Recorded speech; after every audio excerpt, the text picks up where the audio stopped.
আমাদের প্রিয় নবীর কাছে নিয়ে যাওয়া হলো সাল্লাল্লাহু আলাইহি ওয়াসাল্লাম। তিনি বললেন যে তোমরা কি কারো বিষয়ে আশঙ্কা করো? তাই একজন বলল যে অমুকে একটা মন্তব্য করেছিল তাকে দেখে, তার স্কিনটা অনেক সুন্দর তাই বলেছিল।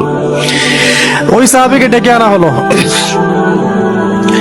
এবং নবী সাল্লাল্লাহু আলাইহি ওয়াসাল্লাম নিজে খুব ধমক দিলেন, রাগ হলেন, রাগ হয়ে বললেন যে তোমরা কি নিজের ভাইকে মারতে চাও?